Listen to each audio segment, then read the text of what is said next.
Operation blue star ਨੂੰ ਲੈ ਕੇ ਅਕਾਲੀ ਦਲ ਨੇ ਪ੍ਰਧਾਨ ਮੰਤਰੀ ਨੂੰ ਚਿੱਠੀ ਲਿਖੀ ਹੈ।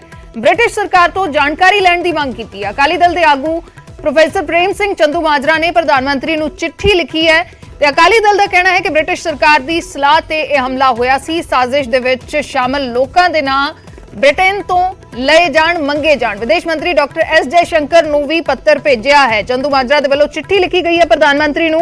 ऑपरेशन ब्लू स्टार नूं लैके अकाली दल ने प्रधानमंत्री नूं चिट्ठी लिख के ब्रिटिश सरकार तो जानकारी लैण दी मंग कीती है। उन्हां दा कहना है कि ब्रिटिश सरकार दी सलाह ते इह हमला होया सी। बहुत सारियां इस नूं लैके रिपोर्ट्स पिछले समय दे विच भी आईयां ने, लेकिन इस ते जानकारी मंगी जा रही है। अकाली दल का कहना है कि ब्रिटिश सरकार दी सलाह ते हमला होया सी। इस साजिश दे विच कौन-कौन शामिल सी, उन्हां लोकां दे नाम ब्रिटेन तो मंगे जाण। विदेश मंत्री डॉक्टर एस जयशंकर नूं भी चंदूमाजरा ने एक चिट्ठी भेजी है।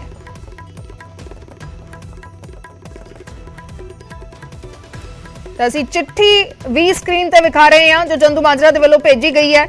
ऑपरेशन ब्लू स्टार दी बरसी मौके चंदूमाजरा ने यह मंग कीती है। चिट्ठी लिखी गई है प्रधानमंत्री नूं ते ब्रिटिश लोग जो इस साजिश दे विच शामिल सी, जिन्हां दी सलाह ते यह हमला होया, उन्हां लोकां दे नां ब्रिटेन तो मंगे जाण। इस नूं लैके उन्हां ने प्रधानमंत्री नूं चिट्ठी लिखी है। विदेश मंत्री डॉक्टर एस जयशंकर नूं भी यह चिट्ठी भेजी गई है। प्रेम सिंह चंदूमाजरा अकाली दल दे आगू, उन्हां दे वल्लों यह चिट्ठी लिखी गई है ते सच्चाई जानण दी मंग कर रहे ने कि सच पता लगे, सच सारियां दे सामने आवे। जिहड़े डॉक्यूमेंट्स ब्रिटेन दे सरकार दे कोल ने, ब्रिटेन दे विच ने, उन्हां दी सलाह दे उत्ते हमला होया, उन्हां दा सच सामने आउणा चाहीदा है। चंदूमाजरा दे वल्लों प्रधानमंत्री नूं चिट्ठी लिखी गई है। विदेश मंत्री एस जयशंकर नूं भी यह चिट्ठी लिखी गई है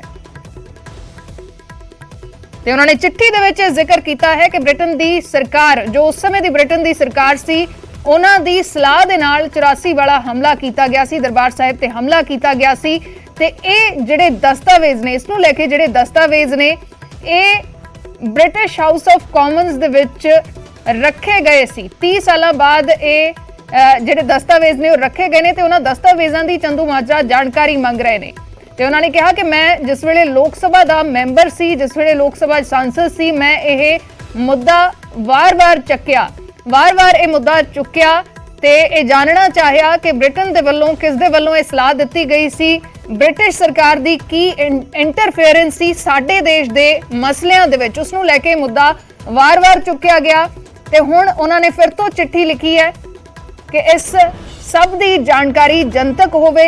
ब्रिटिश सरकार दी सलाह ते यह हमला होया सी ते उसनूं लैके दस्तावेज ने, जो जानकारी है किहड़े लोकां दी सलाह सी, उस दी जानकारी ब्रिटिश सरकार तो मंगी जावे। ये चिट्ठी प्रधानमंत्री नूं भेजी गई है।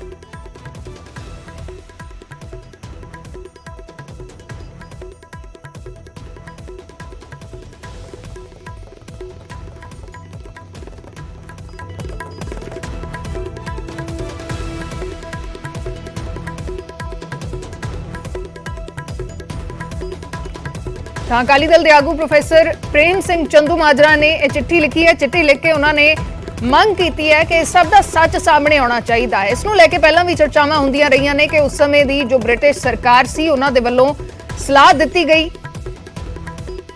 ते उन्हां दी सलाह दे नाल इह हमला होया सी। तां इस दी जानकारी जनतक होवे, पता लगे कौन लोग शामिल सी, किवें ब्रिटिश सरकार ने साडे देश दे मामलिਆਂ 'ਚ दखल दिता। इसनूं लैके उन्होंने यह चिट्ठी लिखी है। प्रधानमंत्री तो मंग की है कि ब्रिटिश सरकार तो सारी जानकारी मंगी जाए। एसजीपीसी के जनरल सकत्तर गुरचरण सिंह गरेवाल फोन लाइन ते जुड़ गए हैं। गरेवाल जी, स्वागत है न्यूज़ 18 पंजाब ते।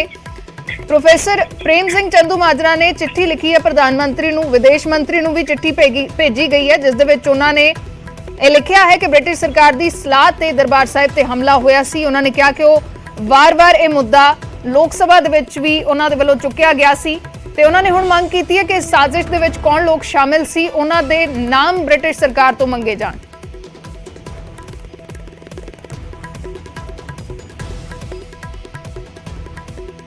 जी जी जी हाँ, जी ये देखो एक गल तो क्लीयर है कि इस गल ठीक है, चंदूमाजरा साहब ने पहला भी ये गल उठाई है ते अज भी ये गल कर रहे हैं, पर मसला ये है कि एक गल तो क्लीयर ही है, सामने कंध ते लिखा सच है कि इंदिरा गांधी के हुक्मां नाल जो दरबार साहब ते हमला होया, उहदियां फौजां ने कि देश दीयां फौजां ने हमला किया। जो कुछ इत्थे होया वो दुनिया अज ਬੜਾ ਬਖੂਬੀ ਜਾਣਦੀ ਆ, ਤੁਹਾਡੇ ਵੱਲੋਂ ਵੀ ਸਾਰਾ ਕੁਝ ਦਿਖਾਇਆ ਗਿਆ। ਇਹ ਗੱਲ ਠੀਕ ਹੈ ਕਿ ਇੰਦਰਾ ਗਾਂਧੀ ਨੇ ਆਪਣੇ ਸਹਿਯੋਗੀ ਜਿਹੜੇ ਲੋਕ ਸੀ, ਜਿਹਦੇ ਵਿੱਚ ਕਿਹਾ ਜਾਂਦਾ ਕਿ ਮਾਰਗਰੇਟ ਥੈਚਰ ਜਿਹੜੀ ਉਸ ਸਮੇਂ ਦੀ ਪ੍ਰਧਾਨ ਮੰਤਰੀ ਸੀ ਇੰਗਲੈਂਡ ਦੀ, ਉਹਨੂੰ ਵੀ ਇਸ ਗੱਲ ਦੀ ਸਪੋਰਟ ਵਾਸਤੇ ਖੜਾ ਕੀਤਾ, ਹੋਰਾਂ ਵੀ ਕਈਆਂ ਨੂੰ ਖੜਾ ਕੀਤਾ। ਠੀਕ ਹੈ, ਇਸ ਭਾਵੇਂ ਕਿ ਇਸ ਗੱਲ ਦੇ ਨਾਲ ਇੱਕ ਸਹਾਇਕ ਡਾਕੂਮੈਂਟ ਜੁੜ ਜਾਏਗਾ, ਪਰ ਇਸ ਗੱਲ ਦੇ ਵਿੱਚ ਤਾਂ ਕਿਸੇ ਤਰ੍ਹਾਂ ਦੀ ਕੋਈ ਸ਼ੰਕਾ ਹੀ ਨਹੀਂ ਹੈ ਕਿ ਇਹ ਹਮਲੇ ਦਾ ਜ਼ਿੰਮੇਵਾਰ ਕੌਣ ਆ ਤੇ ਹਮਲਾ ਕਰਨ ਲਈ ਹੁਕਮ ਦੇਣ ਵਾਲਾ ਕੌਣ ਆ, ਇਹ ਸਾਰੇ ਦਾ ਦੋਸ਼ੀ ਕੌਣ ਆ। ਸੋ ਇਸ ਕਰਕੇ ਇਹ ਚੰਦੂਮਾਜਰਾ ਸਾਹਿਬ ਨੇ ਜਿਹੜੀ ਚਿੱਠੀ ਲਿਖੀ ਆ, ਠੀਕ ਹੈ, ਉਹਦੇ ਸਹਿਯੋਗੀ ਕੌਣ ਸੀ ਉਹਦੇ ਬਾਰੇ ਜ਼ਰੂਰ ਜਾਣਕਾਰੀ ਪੁਖਤਾ ਕਰ ਲੈਣੀ ਚਾਹੀਦੀ ਆ, ਪਰ ਅੱਜ ਦੀ ਤਰੀਕ 'ਚ ਇਸ ਬਾਰੇ ਤਾਂ ਕੋਈ ਸ਼ੰਕਾ ਹੀ ਨਹੀਂ ਹੈ ਕਿ ਕਿਹੜੇ ਬੰਦਿਆਂ ਦੇ ਕਹਿਣ ਦੇ ਉੱਤੇ ਜਿਹੜਾ ਦਰਬਾਰ ਸਾਹਿਬ ਤੇ ਹਮਲਾ ਕੀਤਾ ਗਿਆ। ਮੁੱਖ ਜਿਹੜੀ ਗੱਲ ਆ ਉਹ ਤਾਂ ਸਪਸ਼ਟ ਹੈ ਤੇ ਉਹ ਕਹਿੰਦੇ ਵੀ ਆ ਤੇ ਉਹ ਮੰਨਦੇ ਵੀ ਇਸ ਗੱਲ। ਜੀ ਗਰੇਵਾਲ ਜੀ, ਉਹਨਾਂ ਨੇ ਚਿੱਠੀ ਦੇ ਵਿੱਚ ਇਹ ਵੀ ਲਿਖਿਆ ਹੈ ਕਿ ਜਨਰਲ ਡਾਇਰ ਦਾ ਕਤਲ ਹੋਇਆ ਲੰਡਨ ਦੇ ਵਿੱਚ, ਉਸ ਦਾ ਬਦਲਾ ਬ੍ਰਿਟਿਸ਼ ਸਰਕਾਰ ਨੇ ਲਿਆ। ਜਿਹੜਾ ਰਾਜ ਭਾਗ ਉਹਨਾਂ ਨੂੰ ਇੱਥੋਂ ਭਾਰਤ ਦੇ ਵਿੱਚੋਂ ਛੱਡ ਕੇ ਜਾਣਾ ਪਿਆ, ਉਸ ਦਾ ਬਦਲਾ ਲਿਆ ਗਿਆ 84 ਦੇ ਵਿੱਚ। ਮੈਂ ਚਲੋ ਇਹ ਤਾਂ ਹੁਣ ਚੰਦੂਮਾਜਰਾ ਸਾਹਿਬ ਜਿਹੜੇ ਕਹਿ ਰਹੇ ਨੇ ਆਪਣੇ ਲੌਜਿਕ ਦੇ ਗੱਲ ਨਾਲ ਜ਼ਰੂਰ ਕਹਿ ਰਹੇ ਹੋਣੇ ਆ, ਇਹ ਗੱਲ ਠੀਕ ਹੈ, ਇਹ ਇਸ ਗੱਲ ਨਾਲ ਗੱਲ ਜੁੜਦੀ ਆ, ਪਰ ਅਸੀਂ ਇਸ ਗੱਲ ਨੂੰ ਜੇ ਕਹੀਏ ਕਿ ਇਕੱਲੇ ਦੋਸ਼ੀ ਜਿਹੜੇ ਆ ਉਹ ਇੰਗਲੈਂਡ ਦੇ ਲੋਕ ਨੇ, ਦੋਸ਼ ਤਾਂ ਇਸ ਦੇਸ਼ ਦੇ ਅੰਦਰ ਜਦ ਤੋਂ ਦੇਸ਼ ਆਜ਼ਾਦ ਹੋਇਆ, ਇਹ ਨਹਿਰੂ ਤੇ ਗਾਂਧੀ ਪਰਿਵਾਰ ਇਸ ਨੇ ਸਾਡੇ ਨਾਲ ਵਿਤਕਰਿਆਂ ਦੀ ਬੜੀ ਲੰਬੀ ਦਾਸਤਾਨ ਰੱਖੀ ਆ ਤੇ ਇਹਦਾ ਸਿਖਰ ਹੋ ਗਿਆ ਜਦੋਂ ਬਲੂ ਸਟਾਰ ਆਪਰੇਸ਼ਨ ਹੋਇਆ। ਉਹ ਇਹ ਗੱਲ ਠੀਕ ਆ ਕਿ ਉਹਨਾਂ ਨੇ ਰਾਇ ਦੇ ਵਿੱਚ ਹੰਗਾਰਾ ਜ਼ਰੂਰ ਭਰਿਆ ਹੋਏਗਾ, ਪਰ ਇਹਦਾ ਮਤਲਬ ਇਹ ਨਹੀਂ ਆ ਕਿ ਅਸੀਂ ਇਸ ਦੇਸ਼ ਦੇ ਇਹਨਾਂ ਉਹ ਲੋਕਾਂ ਨੂੰ, ਹਾਕਮਾਂ ਨੂੰ ਜਿਨ੍ਹਾਂ ਨੇ ਜ਼ੁਲਮ ਕੀਤਾ, ਉਹਨਾਂ ਨੂੰ ਕਿਸੇ ਨਾ ਕਿਸੇ ਢੰਗ ਨਾਲ ਅਸੀਂ ਬਰੀ ਕਰਨ ਦੇ ਚੱਕਰ ਚ ਰਹੀਏ। ਠੀਕ ਹੈ, ਇਹਦੇ ਵਿੱਚ ਉਹਨਾਂ ਨੇ ਹੰਗਾਰਾ ਭਰਿਆ, ਹਾਮੀ ਭਰੀ, ਪਰ ਮੁੱਖ ਦੋਸ਼ ਆ ਜਿਹੜਾ ਉਹ ਇੰਦਰਾ ਪਰਿਵਾਰ ਦਾ ਹੀ। ਜੀ, ਲੇਕਿਨ ਇਹ ਜਿਹੜੇ ਦਸਤਾਵੇਜ਼ ਨੇ ਇਹਨਾਂ ਨੂੰ ਹਮੇਸ਼ਾ ਗੁਪਤ ਰੱਖਿਆ ਗਿਆ ਹੈ। ਜੋ ਬ੍ਰਿਟਿਸ਼ ਸਰਕਾਰ ਦੇ ਦਸਤਾਵੇਜ਼ ਨੇ, ਉਸ ਵੇਲੇ ਕੀ ਹੋਇਆ ਜਾਂ ਕਿਹੜੀ ਸਲਾਹ ਦਿੱਤੀ ਗਈ, ਕਿਹੜੀ ਸਲਾਹ ਮੰਗੀ ਗਈ, ਇਹ ਮੰਨਦੇ ਹੋ ਤੁਸੀਂ ਕਿ ਇਹ ਪਬਲਿਕ ਹੋਣੇ ਚਾਹੀਦੇ ਨੇ? ਜੀ, ਜੋ ਵੀ ਘਟਨਾ ਵਾਪਰਦੀ ਆ ਉਹ ਸਮੇਂ ਨਾਲ ਪ੍ਰਗਟ ਹੋਣੀ ਚਾਹੀਦੀ ਆ। ਇਹ ਇਕੱਲਾ ਉਹਨਾਂ ਦੇ ਨਾਲ ਹੀ ਨਹੀਂ ਹੋਇਆ, ਇਹ ਦੇਸ਼ ਦੇ ਜਿਹੜੇ ਲੀਡਰ ਸਨ।